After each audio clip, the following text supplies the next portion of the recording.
So is it actually possible to trade without a stop loss and still be profitable? Well, the short answer is yes. The long answer is there's a shit ton of rules you need to follow.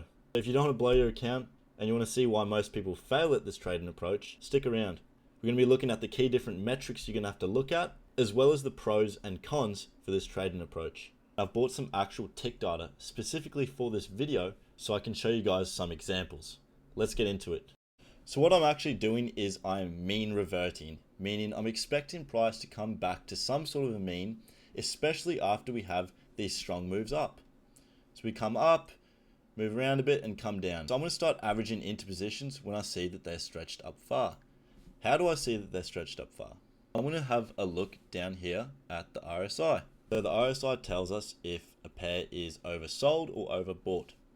When price is stretched up really far, meaning price is overbought, I'm expecting some sort of pullback. So as you can see, we actually were overbought right here. So I'm going to enter a sell position when we have a moving average cross on a lower time frame. What that's doing is it's kind of saying that the sellers are stepping into the market and we could be reversing from here. If I'm wrong, however, I'm just going to continue to add positions. However, I'm not going to randomly keep adding positions. I'm going to have a minimum spacer between my positions, as well as a gradual increase in the lot size of my positions. I'm just going to keep adding sells to whatever my spacer is, and what that's doing is bringing my average price up with me every sell I add. So I want to just use a red line to represent my average price. So if we were to add one position in, our average price would be at this red line. The second position brings our average price right in the middle. Now, we're using a gradually larger lot size, so it's actually going to bring it a bit up, a bit closer to the top. Could have got out here, to be honest, but let's just say, for example, we didn't, and we add a third sell. So now our average price has moved up with us once again. We do have that snapback we're expecting, and then take profit as it comes down. I'm also not just adding when price touches my spacer. So price is above my spacer. I'm not going to add an initial position until we have that moving average cross above my spacer. So the spacer is a minimum spacer. Once we have a closed cross, which we just did there, now we add our next position. And what this is doing is it's actually kind of getting us a better entry because the sellers are now stepping into the market by the moving average cross. So this gives us a better entry and we're sort of closer to the top of where this reversion might happen. So I'll just run a little back test just to visually show you guys what's actually happening. So on the higher time frame, which I have set in the bot, I think at the moment is the 4-hour extension, we're sitting at 72 RSI, meaning we're overbought, so we're expecting some sort of pullback down. Now on a lower time frame like the M15, you can see when we have these crosses of the moving average, which is this red line, that's when we're going to enter our sells. So body close below that moving average from a higher time frame being extended, that's our entry. So we got a couple nice single take profits right here, and let's see what it does. We're in a third position and a fourth position now. Each lot size is gradually getting bigger. So average price at the moment is probably about here because this lot size is a bit bigger, so 0.22 and then 0.29. So average price at the moment is about here. Let's continue. So price adds another sell, 0.38, so it's gradually bigger than these other two. So average price is probably about here at the moment, and let's keep playing. Price moves up again, add another sell, gradually bigger. Our average price is probably about here at the moment, this white line.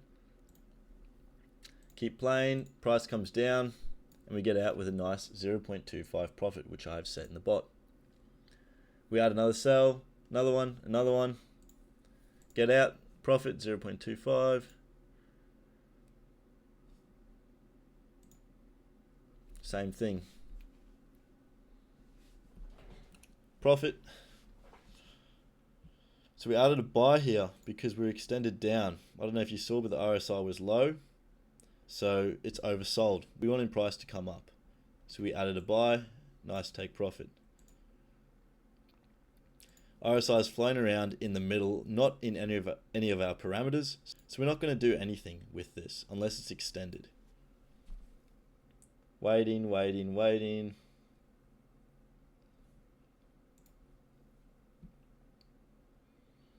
And price is coming up, it's extended above, So we add a sell. Price comes down, we take profit. Nice. Price is in the middle, it's above now, so we add a sell, take profit. Very nice. Price is above, add a sell, take profit. So it's just going to continue to do this. There we go, buy, take profit, another buy, take profit. So pretty much it's just going to wait. You're going to wait until you're extended either below or above your RSI levels. Now you can set them to whatever you want, and then it's going to start averaging into those positions when the market is stretched in one direction and it's expecting that pullback. So we know that price moves up and down from level to level. Basic stuff, support and resistance. Now in a previous video I've gone over why we have equilibriums and why it actually moves up and down, but I'm not going to get into that in this video. You may use these zones to actually start averaging into your positions. However, I've set my bot up to look at the RSI because it's more mechanical. So the 3 golden rules for this is risking the right amount, and it's a tiny amount. You got to risk a small amount. Second thing is spacing. You got to have a nice space, not too close but not too far. If it's too far, your average price is going to be far from the actual price, and you're going to find trouble trying to get out of that position. If it's too close, your lot size is going to get really big really quick, and that could blow your account. Number 3, you don't want to overexpose yourself on more than one currency at once. So you don't want to be in too many AUD crosses or USD crosses, because if they're going to draw down, so will the others. So what we're doing is we're scaling in small, and we're waiting for these market participants to move our positions into profit when they are ready. We're not trying to time the market. We're also constantly moving our entry price by dollar cost averaging in. We're bringing our entry price with us. So if price has had a sharp move down and we're averaging in, we're waiting for that snapback to happen. Snapback happens, and guess what? We've averaged in nicely so that our average price is all the way down here. So we actually got a really good entry for that position. We got almost the very bottom because we averaged in. Now I know I said that I don't use a stop loss, but I kind of do. It's a bit different. So I don't close 100% of the trade off, but I will average out just like how I average into positions. And this is called drawdown control. And you're going to have to do drawdown control as time progresses because sometimes the market just moves really far against us. So you need to reduce your risk. Everyone's risk tolerance is different, and whatever you're comfortable sitting in is how you should trade. For me, if I see one position going to 1% of drawdown, I'm not too happy with that. I might close off a third of that position. So if we have these 3 positions in the market here, our average price at the moment would be here. This first position goes into drawdown, so I close off 1/3 of the first position, and that's actually also going to bring our average price closer to the bottom. So we're bringing the average price closer so we can get out quicker, but we're also taking some risk off the table by doing this.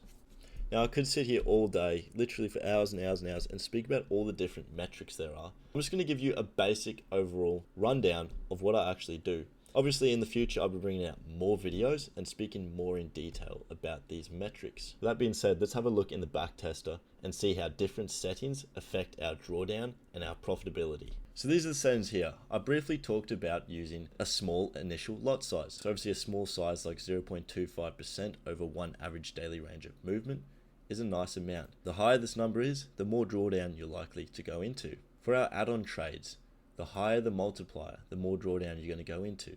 The closer the spacing between your trades are, the more drawdown you're going to go into. Another factor, you take profits. If you take profits afar, you may just miss getting out before it reverses again. Now as more time progresses, I'll talk more about these settings, but pretty much they all work together but also against each other. So you got to find what settings work, because if you change something, you might need to change something else, or it's just too complex to talk in one video. To show you guys an example of this, I'm going to keep all the settings the exact same up above. The only thing I'm going to change is the RSI time frame. So first of all, we're going to look at the daily, and then next we're going to look at the 1 hourly. So let's have a look at the daily test on AUDNZD. So all the settings are the same, however we're using daily chart for our RSI extensions.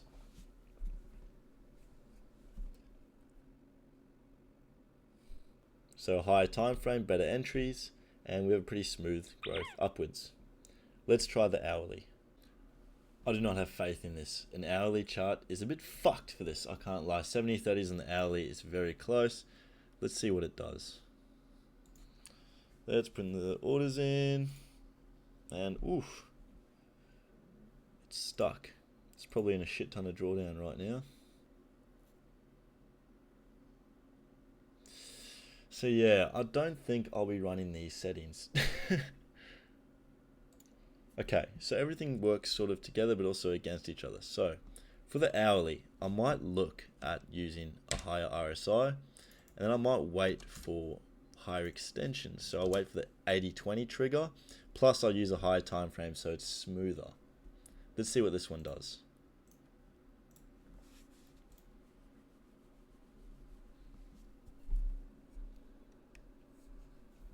Let's put in some trades in. So it's waiting for a higher RSI and it looks to be a little bit better. Decent growth. So yeah, you saw what that just did there. So it got a bit better growth, still using the hourly, but it did actually make less than the daily. So I don't know, maybe we can add a bigger multiplier, like 1.5, and maybe do them every half an ADR. Let's see what this does.